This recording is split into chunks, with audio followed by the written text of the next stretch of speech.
Hello students, आपण applications of derivative हा part पाहतोय.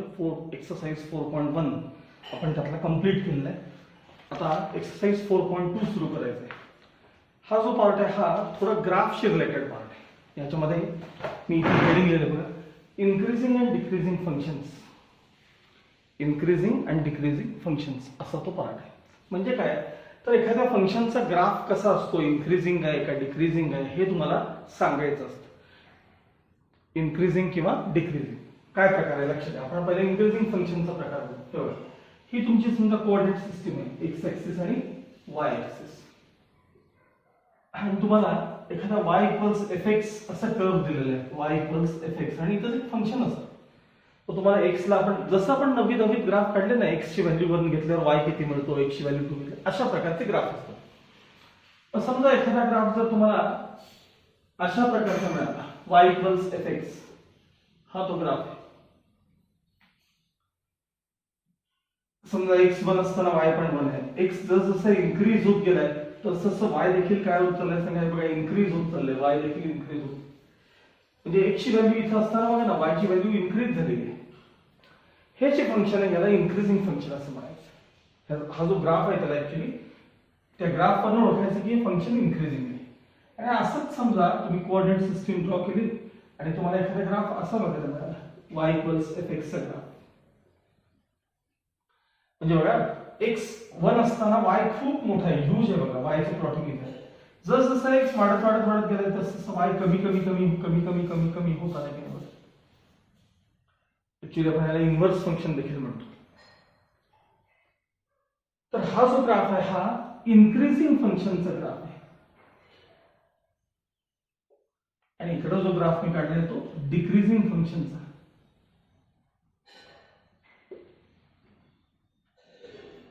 मग आता आपण नुसत्या इक्वेशन कडे पाहून कसं ओळखायचं की या फंक्शनचा ग्राफ इन्क्रीजिंग आहे डिक्रीजिंग आहे.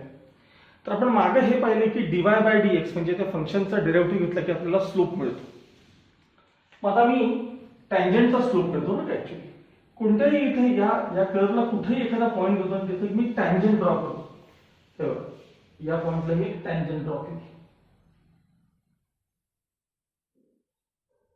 आणि इथे एखादी टँजंट ड्रॉ करतोय बघा.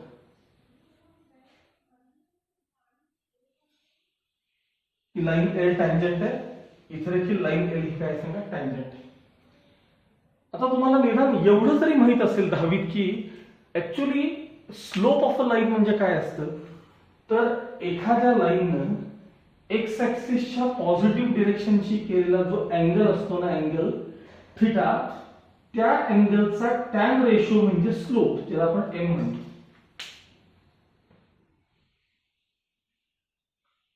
आता या केसमध्ये बघा, या लाईननं एक्स ऍक्सिसच्या पॉझिटिव्ह डिरेक्शनशी केलेला अँगल थिटा हा इथे आहे. आणि या थिटाचा जो स्लोप आहे टॅन थिटा, या अँगलचा जो टँजंट रेशो आहे त्याला आपण काय म्हणतो, स्लोप म्हणतो. आता कदाचित हा पार्ट तुम्हाला समजणार नाही कारण ट्रिग्नोमेट्री हा फार तुम्हाला पार्ट नसतो. पण जर एखादा अँगल अॅक्यूट असेल, अँगल जर अॅक्यूट असेल म्हणजे तुम्ही 10वी मध्ये पाहिले की नाही 30 डिग्री 60 डिग्री 45 डिग्री असे जर अँगल असतील तर त्यांचा टॅन रेशो जो असतो तो पॉझिटिव्ह असतो. Positive tan theta is positive greater than 0. म्हणजे लास्ट इयर आपण टॅन थिटाची व्हॅल्यू पाहिली 1/√3. Last year in the sense 10वीत आपण पाहिली. तुम्हाला 11वीत ट्रिग्नोमेट्री नाहीच आहे, 11वी 12वीत कुठेही ट्रिग्नोमेट्री फार नाही, म्हणून तुम्हाला थोडा प्रॉब्लेम येतो बऱ्याच गोष्टी समजायला. जर टॅन थिटा जर हा अँगल जर अॅक्यूट असेल, अॅक्यूट लेस दॅन 90 डिग्री असेल तर टॅन थिटा नेहमी पॉझिटिव्ह असतो. हे सायन्सच्या लोकांना त्यांना बराच ट्रिग्नोमेट्रीचा भाग असल्यामुळे त्यांना जरा फास्ट कळते. मी असं म्हणत नाही की तुमचा दोष नाही त्यामध्ये, ट्रिग्नोमेट्री हा तुम्हाला पार्ट नसल्यामुळे तुम्हाला कळते, त्यात तुमचा दोष नाही, विद्यार्थ्यांचा दोष नाही, या सिस्टीमचा प्रॉब्लेम आहे. ओके, मग जर थिटा अॅक्यूट असेल, अॅक्यूट, तर टॅन थिटा पॉझिटिव्ह असतो. जर थिटा, आता मला सांगा तुम्हाला हा अँगल 90 डिग्री पेक्षा मोठा आहे हे तरी इमिजिएट कळतं की नाही, एवढं तरी कळतं की नाही बघा. म्हणजे थिटा ऑब्च्यूज आहे. थिटा काय आहे, ऑब्च्यूज. आणि ज्यावेळी थिटा ग्रेटर दॅन 90 असतो त्यावेळी त्याचा टँजंट रेशो नेहमी निगेटिव्ह असतो, लेस दॅन 0 असतो. म्हणजे tan 120 ची व्हॅल्यू tan 120 ची व्हॅल्यू ही -√3 इतकी आहे. तुम्हाला कदाचित हे पटकन समजणार नाही, पण नुसतं ऐकून ठेवा ना, काय बिघडत. tan 150 ची व्हॅल्यू -1/√3 आहे. म्हणजे हे जे अँगल्स 90 डिग्रीच्या पुढे असतात, म्हणजे ऑब्च्युज असतात, त्यांचा टॅन रेशो नेहमी निगेटिव्ह असतो. मग आपण काय समजून घ्यायचं, तर एखादं फंक्शन इन्क्रीजिंग आहे का डिक्रीजिंग आहे हे ओळखण्यासाठी त्या फंक्शनचा डेरिव्हेटिव्ह घ्यायचा. तो डेरिव्हेटिव्ह म्हणजे टँजंटचा स्लोप असतो हे तर मान्य आहे तुम्हाला. d/dx represents the slope of tangent, किंवा dy/dx किंवा f'(x) represents the slope of tangent. आणि जर तो स्लोप टँजंटचा तुमचा जर पॉझिटिव्ह दिसत असेल, हे बघा पॉझिटिव्ह स्लोप जर पॉझिटिव्ह दिसत असेल तर ते फंक्शन काय असतं सांगा, इन्क्रीजिंग फंक्शन असतं. आणि जर तुम्हाला एखाद्या फंक्शनचा डेरिव्हेटिव्ह निगेटिव्ह दिसत असेल, निगेटिव्ह, तर ते फंक्शन जे आहे ते डिक्रीजिंग फंक्शन हे लक्षात ठेवायचं. म्हणजे जर dy/dx किंवा f'(x) जर पॉझिटिव्ह असेल, मी आता इथे f'(x) पण लिहितो, f'(x) जर पॉझिटिव्ह असेल तर ते जे फंक्शन आहे ते काय सांगा, फंक्शन इज इन्क्रीजिंग. आणि जर dy/dx निगेटिव्ह असेल किंवा f' इथे लिहितो, f'(x) जरी निगेटिव्ह असेल तर ते फंक्शन कसं असणार आहे सांगा, function is decreasing function. Function is decreasing. आणि मग समजा पॉझिटिव्ह पण नाही निगेटिव्ह पण नाही, जर एखाद्या टँजंटचा स्लोप एखाद्या फंक्शनचा डेरिव्हेटिव्ह जर 0 आला तर, म्हणजेच टँजंटचा स्लोप 0 आला तर, मला सांगा टँजंटचा स्लोप 0 कधी असतो माहिती, टँजंटचा स्लोप 0 कधी असतो, जर आपली कोऑर्डिनेट सिस्टीम आहे ना बघा, एक्स ऍक्सिसला पॅरलल जर लाईन्स असतील ना, एक्स ऍक्सिसला पॅरलल, तर त्या सगळ्यांचा स्लोप 0 असतो. म्हणजे तिथं ते function neither increasing nor decreasing असतं. एक उदाहरण दाखवतो तुम्हाला, हे बघा, एखादं आपण समजा असं यू शेप, त्याला पॅराबोला म्हणतात, यू शेप एखादं फंक्शन मी ड्रॉ केलं, तर विचार करा या पॉइंट कशी काढणारी टँजंट, मी इथं एक्स ऍक्सिस इथं दाखवतोय बरं का तुम्हाला, एक्स ऍक्सिस, आणि इकडे वाय ऍक्सिस आहे. आता मला सांगा या इकडे हे जे पार्ट आहेत ना इकडे, या सगळ्यांपाशी काढणारी टँजंट अशी असेल. इथं बघा तुमचा थिटा कसा आहे, अॅक्यूट आहे, अॅक्यूट. मग थिटा जर अॅक्यूट असेल तर हे बघा या पॉइंट पासून इकडे हे फंक्शन इन्क्रीजिंग आहे बघा, या बाजूला इन्क्रीजिंग आहे. आणि समजा तुम्ही इथं जर एखादी टँजंट काढली बघा इथं, तर त्या टँजंटचा इन्क्लिनेशन बघा मोठा अँगल आहे थिटा, म्हणजे ग्रेटर दॅन 90 डिग्री. म्हणजे इकडं जे फंक्शन आहे हे बघा, हे पार्ट आहे ना इकडचं डिक्रीजिंग आहे. आणि हे कदाचित थोडं अवघड वाटेल पण फार सोपं आहे बघा. आणि या पॉइंट पाशी बघा टँजंट काढली, या पॉइंट पाशी एक्स ऍक्सिसला पॅरलल टँजंट आहे, त्याचा स्लोप 0 आहे बघा, त्या टँजंटचा स्लोप 0 आहे. तुम्हाला स्लोप कन्सेप्ट जर समजायची असेल ना, तर साधा मी सांगतो ती कन्सेप्ट लक्षात ठेवा. घराचं कन्स्ट्रक्शन जर एखाद्या चालू असेल, किंवा तुम्ही तुमच्या घराचं कन्स्ट्रक्शन असताना जर पाहिलं असेल, तर बऱ्याचदा जो इंजिनियर त्या व्यवस्थित त्या काम करणाऱ्या माणसाला सांगत असतो बघा, बाथरूम मध्ये स्लोप व्यवस्थित ठेव, म्हणजे जिथं तो डक्ट त्याने तयार केलेला असतो तिकडं स्लोप ठेव फरशीचा, म्हणजे पाणी सांडले की सगळं ते पाणी त्या पॉइंट पाशी जावं, जिथं आपला ड्रेनेज सिस्टीम जिथं आपण जोडलेली असते तिथं स्लोप नावाची टर्म येते बघा, स्लोप लगेच कळतो. तसं हॉलला सांगतो का करतो, हॉलमध्ये आपलं म्हणजे समजा बेडरूम असेल किंवा हॉल असेल किंवा किचन असेल, तर तो सांगतो इथं स्लोप 0 पाहिजे मला, म्हणजे एक्स ऍक्सिसला त्या तुमची फ्लोअर जी असेल ती पॅरलल पाहिजे. म्हणजे आता समजा first floor, second floor, third फ्लोअरला गेलात तर खाली जे फर्स्ट लाईन ते एक्स ऍक्सिस त्याला पॅरलल पाहिजे, लक्षात ठेवा. म्हणजे तिथं स्लोप 0 असतो, लक्षात ठेवा. स्लोप थोडक्यात 0 असेल तेव्हा ती लाईन एक्स ऍक्सिसला काय असते, एक्स ऍक्सिसला पॅरलल असते. आणि स्लोप जर dy/dx म्हणजे f'(x) जर पॉझिटिव्ह असेल तर ते फंक्शन इन्क्रीजिंग असते, dy/dx निगेटिव्ह असेल तर ते फंक्शन काय असतं, डिक्रीजिंग असतं. हे बघा, हा जो पार्ट आहे आणि हा जो पार्ट आहे ना, हा पॉज करून हा वहीत लिहून ठेवा. If dy/dx is greater than 0 म्हणजेच f'(x) greater than 0 then the function is increasing. if dy by dx is, that is f dash x is less than 0, then the function is decreasing. And if dy by dx, हे लिहून ठेवा, if dy by dx equals 0 or f dash x equals 0, comma, the function is neither increasing nor decreasing. The function is neither increasing nor decreasing. एवढ्या गोष्टी पहिल्यांदा कुठेही वहीमध्ये लिहून ठेवा. मग आपण आता एक्सरसाइज स्टार्ट करू. Okay, now let's start exercise 4.2. Question number 1. काय म्हणले बघा, test whether the following functions are increasing or decreasing. 2-3 functions तुम्हाला दिलेले आहेत, त्यांचा जर तुम्ही ग्राफ काढला तर तो इन्क्रीजिंग दिसेल का डिक्रीजिंग दिसेल असं तुम्हाला विचारलं. मग आपल्याला हे प्रत्येक वेळी ग्राफ काढून बघायचा नसतो, तर त्यासाठी मी तुम्हाला dy by dx किंवा f dash x positive negative असतील तर काय असतात हे मी तुम्हाला त्यासाठी सांगितलेलं आहे. ठीक आहे, फर्स्ट क्वेश्चन बघा त्यातला. fx equals x cube minus 6x square plus 12x minus 16. यामध्ये शेवटी जो अल्जेब्राचा एक पार्ट येतो ना ह्याच्यात नेहमी, तो थोडासा अवघड असतो आणि ऐकून ऐकून तुम्हाला त्याची सवय होऊन जाईल. ते काही फारच अवघड आहे असं नाही, पण कमी आपण तो त्याच्याकडे आपण 9वी-10वी पर्यंत आपण फारसं त्याकडे पाहिलेलं नसतं. बरं, पहिले आपण डेरिव्हेटिव्ह बघूया. Differentiating with respect to x.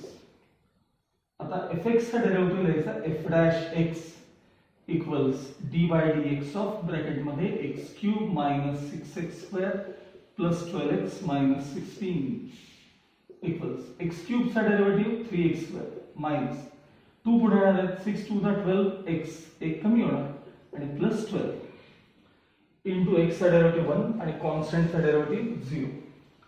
हवं तर मी यातनं सगळ्यातनं 3 कॉमन काढतो.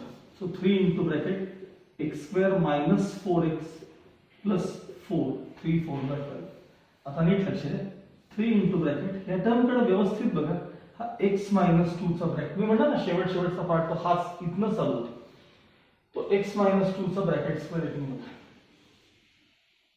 चेक करा, first term square plus last term square, दोघांचं मल्टिप्लिकेशन डबल ऑफ दॅट. हे झालं तुमचं आता f dash x. आणि समोर सांगितलंय x रियल नंबर. आता ह्या रियल नंबर मध्ये सगळे नंबर येतात, पॉझिटिव्ह निगेटिव्ह सगळे सगळे सगळे नंबर्स येतात, काही असू शकतं. आता हा पार्ट समजण्यासाठी मी तुम्हाला काही एक्झाम्पल्स देतो, विचार. एखादी नंबर लाईन डोळ्यासमोर आली, इथं 0 आहे, इकडे पॉझिटिव्ह नंबर आहे 1 2 3 4, इकडे निगेटिव्ह नंबर मायनस 1, इकडे बघा. आता यातला 0 सोडून, मी 0 सोडून म्हटला, तुम्ही याच्यावर दिसणाऱ्या कोणत्याही नंबरचा स्क्वेअर करून बघा. अगदी मायनस निगेटिव्हचा करून बघा, पॉझिटिव्हचा करून बघा, कोणाचाही स्क्वेअर करून बघा. कोणाचाही म्हटलं, या इथं दिसणारे जे नंबर्स आहेत त्यातल्या कोणत्याही नंबरचा स्क्वेअर करून बघा. तो स्क्वेअर तुम्हाला कायम ग्रेटर दॅन 0 दिसेल की नाही सांगा, पॉझिटिव्ह दिसेल की नाही सांगा.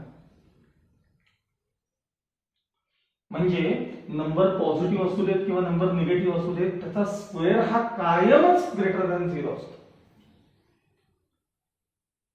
म्हणजे मी असं म्हणेन, कोणत्याही नॉन झिरो रियल नंबरचा स्क्वेअर हा कायम पॉझिटिव्ह असतो. मी एक शब्द वापरला बघा, कोणत्याही नॉन झिरो रियल नंबरचा स्क्वेअर हा कायम पॉझिटिव्ह असतो. पण कोणत्याही रियल नंबरचा स्क्वेअर आयदर 0 और पॉझिटिव्ह असतो. मी आता नुसतं कोणत्याही रियल नंबरचं म्हणलं, कारण त्यात 0 पण येणार ना, मग 0चा स्क्वेअर 0 नाही का. त्यामुळे लक्षात ठेवा की कोणाचाही स्क्वेअर, कुठल्याही नंबरचा स्क्वेअर एक तर 0 येऊ शकतो किंवा पॉझिटिव्ह येऊ शकतो. कधीही स्क्वेअर निगेटिव्ह येत नाही. मग मला सांगा, x मायनस 2 चा bracket square always positive except at x equals 2. कारण ज्यावेळी x 2 असेल, ज्यावेळी x ची व्हॅल्यू 2 असेल, कारण x ला कुठलाही रियल नंबर घ्या असं काय सांगितलं. मग ज्यावेळेस x 2 असेल त्यावेळी 2 - 2 0 0 चा स्क्वेअर 0 0 × 3 परत 0 होणार आहे. म्हणजे f' 0 म्हणजे डेरिव्हेटिव्ह 0 असेल तर तिथे टँजंट कशी असेल सांगा. टँजंट कशी असेल सांगा.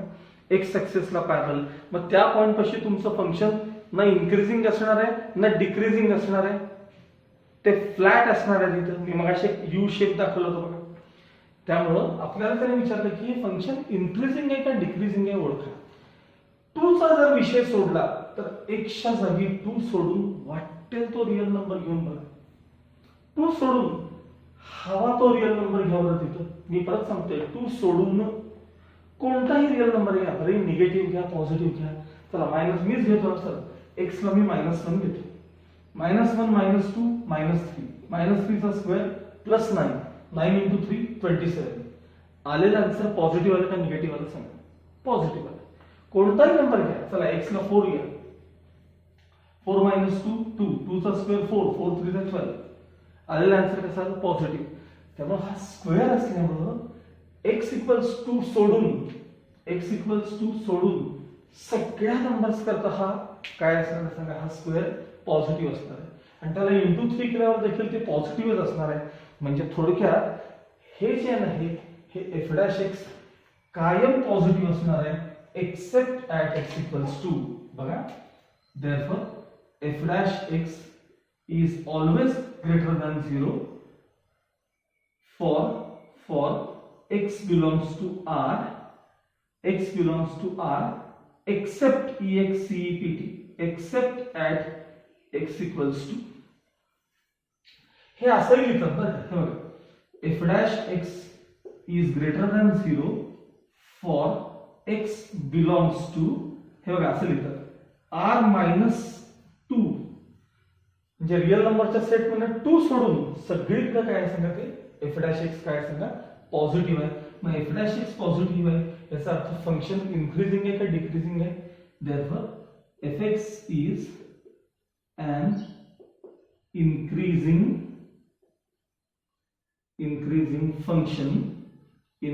function except at x = 2. x = 2 सोडून सगळीकडे हे फंक्शन काय सांगा तुमचं तर ते इन्क्रीजिंग फंक्शन आहे. Okay.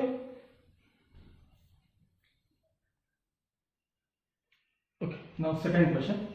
fx = x - 1/x. x belongs to R आणि x not equals 0 असं त्यांनी दिलेलं आहे. आणि x जेव्हा 0 असतो डिनॉमिनेटर मध्ये कधी 0 चालत नाही. डिव्हिजन बाय 0 पॉसिबल नसल्यामुळं किंवा ते इन्फिनिटी असल्यामुळं डिनॉमिनेटर मध्ये 0 चालत नाही म्हणून त्यांनी x not equals 0 दिलेलं आहे.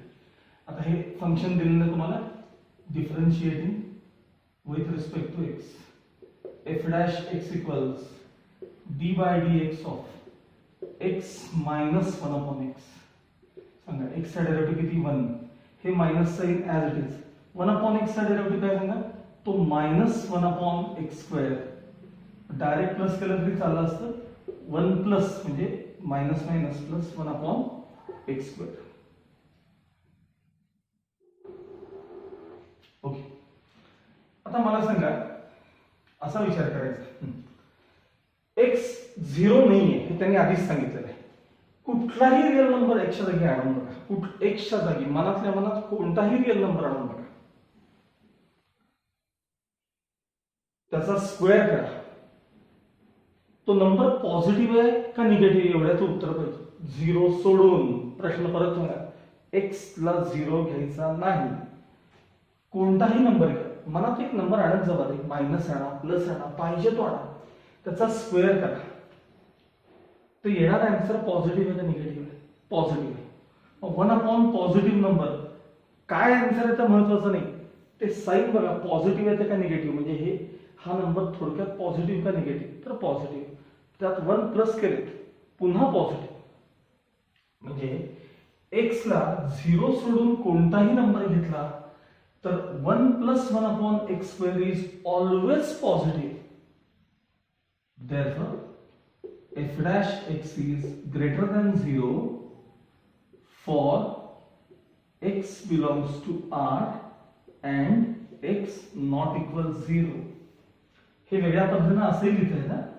f' is positive for x belongs to असं आर मायनस 0 असे लिहितात. मग एफ डॅश एक्स पॉझिटिव्ह आहे म्हणजे ते फंक्शन काय आहे सांगा, ह्याचा ग्राफ कसा आहे, इन्क्रीजिंग आहे. Therefore F x is an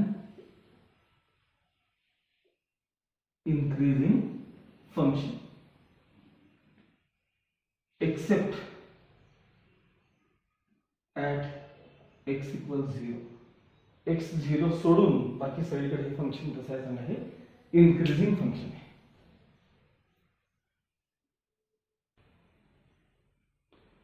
next third question, F x equals 7 upon x minus 3, x belongs to r, x not equals 0. इथेही x not equals 0 कारण डिनॉमिनेटर मध्ये 0 चालत नाही म्हणून दिलेलं आहे. नाव differentiating with respect to x. बघा f dash x equals d by dx of 7 upon x minus 3. आता 7 coefficient d by dx of 1 upon x, हे बघा 1 upon x आणि मायनस कॉन्स्टंटचा डेरिव्हेटिव्ह 0, 3 चा derivative 0, 7 as it is. 1 upon x चा derivative minus 1 upon x square. Formula पाठ करा, 1 upon x चा derivative minus 1 upon x square.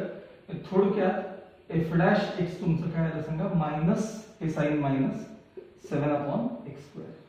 नीट लक्ष द्या. ऐका, x करता 0 सोडून कोणताही नंबर मनात आणा, एक्स करता 0 सोडून कोणताही एक नंबर मनात आणा, पॉझिटिव्ह असू दे, निगेटिव्ह असू दे, काही असू दे, त्याचा स्क्वेअर करून बघा.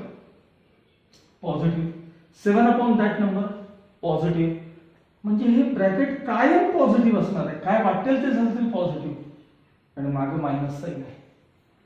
म्हणजे ओव्हरऑल एफ डॅश एक्स काय आहे सांगा, कायम लेस दॅन निगेटिव्ह, निगेटिव्ह नाही मायनस साइन. मग खाली लिहायचं therefore इथे लिहितो, therefore f dash x is negative, f dash x is negative for x belongs to R except at x equals 0. 0 सोडून x ला 0 चालत नाही, म्हणजेच हे असं लिहितं, therefore f dash x is negative for x belongs to R minus 0. r minus 0 याकरता f dash x तुमचा निगेटिव्ह आहे. therefore fx is a decreasing function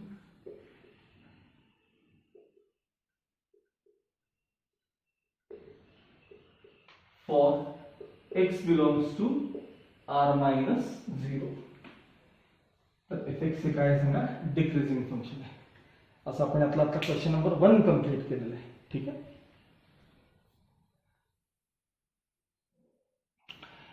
आता नेक्स्ट पिरियड मध्ये मी क्वेश्चन 2 आणि 3 एक्सप्लेन करेन.